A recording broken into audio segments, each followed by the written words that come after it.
In this video I'll be covering the latest news that has been made available to us, specifically coming from a live stream / Q&A that happened over the weekend, which Bethesda actually streamed live. I will include the link in the description if you want to go down and watch the full interview, but I'll be summarising a lot of the points that a couple of people from Bethesda went over in relation to some fan questions that were posed to them during the live stream, and basically just covering those details quickly.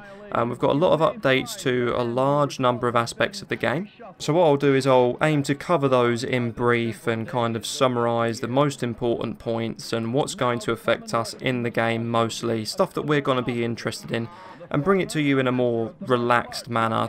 The last couple of videos that we've been doing on the channel have been very information based, they've been very fast paced and packed with loads of different points and information on the monsters and, you know, what aspects are going on in the game, what new guns we're going to have and stuff like that. And in this video I just wanted to kind of sit and chat a little bit more and bring you some details in a more relaxed manner, go over what's been made available to us, what's new to us, and hopefully give you a little bit more insight about what's going on with the game and what we're going to find in the game come the beta release and come the full release in November. So it'd be worth me mentioning who was actually on the couch answering the questions from Bethesda as such during this interview. It happened at QuakeCon, which I believe is a games convention, not that I've heard much about it, but on the sofa was Todd Howard, who's obviously game director for Bethesda and specifically Fallout 76, Fallout 4. You also had Chris Meyer, who is development director of Fallout 76, and Jeff Gardner, who's project leader for Fallout 76. Those were the guys in the live stream on the sofa answering the questions during this presentation during QuakeCon. They were covering a lot of aspects of the game in this interview. A lot of them were asked by fans and people who play Fallout across their social media, across Bethesda's social media, and actually on the panel, like during the actual interview as well. So I'll start going into those questions now, talking to you about what aspects of the game that we now know about and what's new to us and what details they gave us throughout the course of this interview. The first point that was touched on during the presentation was arguably the most anticipated aspect of the game, the beta. When are we going to see the beta? When is it going to get released? When are we going to be able to access it? How many people are going to be able to access it? All of these details they covered in brief, and I'll share those with you now. So the guys at Bethesda, and specifically Todd Howard, have said that they now have a release window, and that window is October. Now, forgive me, I am kind of late given this information. Some of this stuff does hark back to information that was released to us about a week ago, but they are covering it in this presentation as well, and just reinforcing what they've already said. Now obviously some fans might be a little bit disappointed to hear this. I know I am. I really wanted to see if we could get online and get experience in the game way earlier than the release. Not only is this good for us guys, because we can obviously envisage what the game is going to be like when the full version is released, but it also gives Bethesda a lot more time to figure out any problems or add in any suggestions that us players might have. Obviously, with the beta being released in October, this only gives them about a month before the full version of the game is actually released. So they only have that time to change the game, depending on what suggestions we have from playing the beta, fix the initial build of the game if they need to, if it can't handle the players or the servers don't work correctly. I'm sure they can do it and they have the right people on board. It just seems like there might not be enough time for them to get it perfect. There is one particularly important thing that we do need to cover though, and that's who will get to access the beta. Now obviously people that have pre-ordered the game have been promised beta access, and that is technically true. However, only some people will be able to access the beta at the beginning of its release. Eventually, everyone that's pre-ordered the game will get a beta access code and will be able to log into the game and experience the initial build. But to begin with, Bethesda essentially want to drip feed people into the servers that they have running at that time, just to stress test them, make sure they're okay, make sure they can support higher numbers of players, higher volumes of activity, before they just open the game up and say, hey, come on down, it's a free-for-all, we don't know if it's going to work yet, but let's just find out. So I'm guessing that a lot of players in the lead up to October will start to hear whether they will be able to access the beta or not. I'm guessing if you don't hear, it's bad news, and if you do hear, it's good news. So fingers crossed we'll be able to access the beta, because we do have it on pre-order, and with a bit of luck we'll be able to get in there and start bringing you footage of the game as soon as the beta's released. So, new video footage has been released to us showing the character customization process in Fallout 76. Now, being a new game, we can obviously expect some new features. A lot of it we're seeing is quite similar in terms of the actual facial aspect and how you can customize your character. But then we have something new, which is you can actually take an ID photo and add different effects to your character in that ID photo. You can choose what stance you're in, you can strike a pose and all that kind of stuff. It kind of adds that kind of comedical element that's been in Bethesda's thinking for quite some time. We do see quite a lot of comedy coming through in the gameplay in Fallout 4, and I think that's going to remain a consistent feature with Fallout 76. One of the things I find really interesting that they've added into the game is that you can actually change your character on the fly whenever you want to whilst you're in the game, and they say this kind of gives you a longevity to the actual gameplay. It basically means that you can keep playing, keep updating your character, and if you make any choices at the beginning of the game, you don't have to suffer with having to stick with them. You can change them down the line. You don't have to be afraid of designing a character that you don't really like along the line. You know, days, weeks, months into the game, you're thinking, oh, I don't really like my character now, I want to change it, I have a new hairstyle in real life, I want it to reflect what I have in the game. Then you can obviously go into the game and change that and literally alter your character as and when you want to. So the next aspect of the game that was discussed was the perk system, and there's a lot of details to cover in this one. It's a completely revised system. The perk system in Fallout 76 does share similarities with that of Fallout 4, but it looks like it's been completely redesigned, especially in the way that it actually appears to you once you're in the game menus. There's certainly a lot of new points to touch on with the new perk system, so I'll go through that now, as I know I was definitely confused when I first watched the video. To summarise, basically after leaving the vault, you pick one special and then a perk within that special. So you can apply 1 point to the special character that you want to boost, and then within that special category you can pick one perk to apply to that special.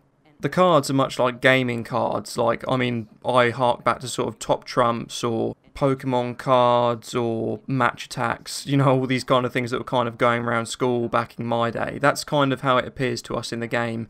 Each card has a different name, it has different statistics, it has a different cost, and we'll come onto those bits and pieces as we go through.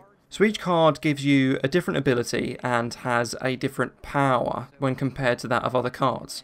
Now, depending on the power and how unique the ability or how sought after the ability is, will depend on how much the card costs. Now, the cost comes out of how many points you've invested in your special. So essentially, if you have 15 points invested in strength, then you have 15 points to spend on strength cards. If you only have 1 point invested in strength, then you only have 1 point to spend on strength cards. So I get the feeling that it's going to be way more important in this game, at least, to have a more balanced character, to invest equally in all of the special categories so that you have the chance to upgrade those categories with certain cards, with special abilities that have different costs and different powers. A particularly interesting aspect with the perk cards though is you can choose them again and you can actually upgrade them, make them more powerful, give you even more of the ability that you've selected. I guess that's a little bit like the perk system in Fallout 4, you know, the more you upgrade or the more points you spend on Ninja, for example, the more sneak attack damage we do. So I'm guessing that aspect of the game kind of mirrors what we experienced in Fallout 4. You can actually level up the cards that you invest in.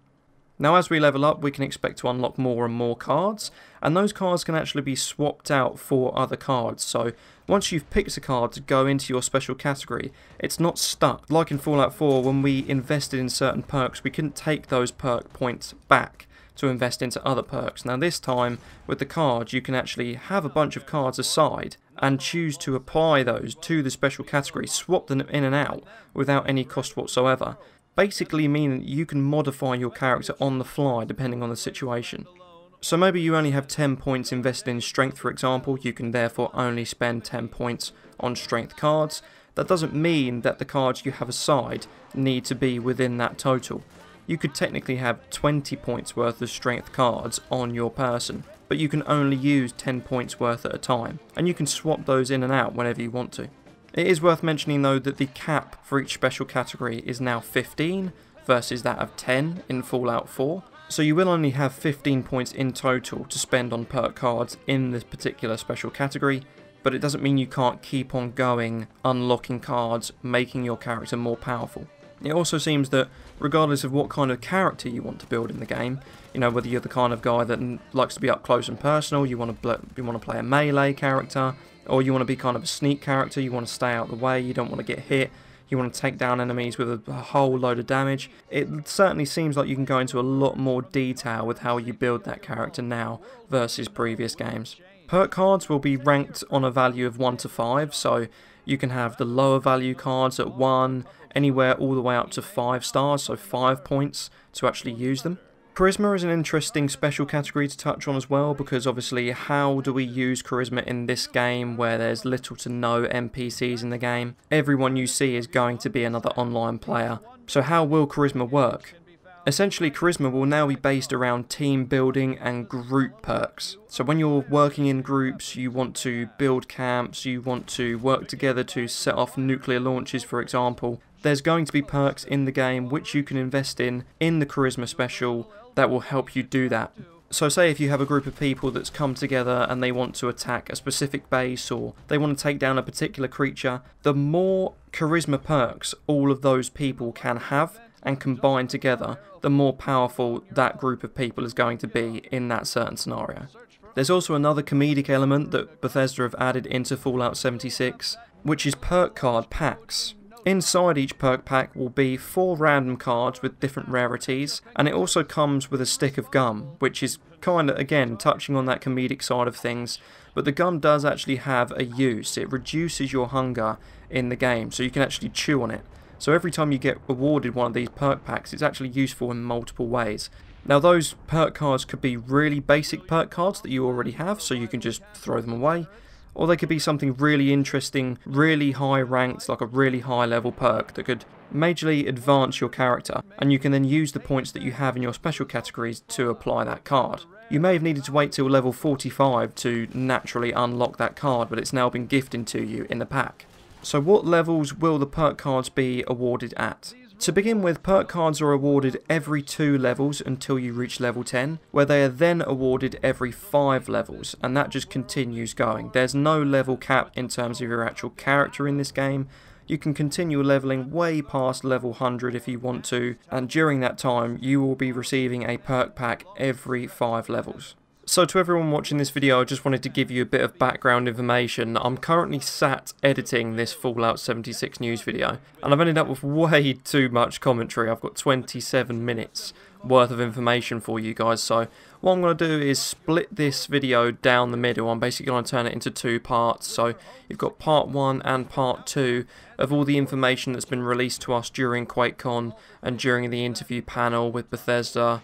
There's just a lot of information in this video that I don't want you guys to miss out on, but I don't want to become a really kind of intense viewing experience as well. So, like I say, I'm just going to split the video down the middle, turn it into part 1 and part 2. You get all the information in time, and you guys will get to learn about all of the new features and aspects that we've been told about during the interview from QuakeCon. So do stay tuned, guys. We will have part 1 on Friday and part 2 on Saturday.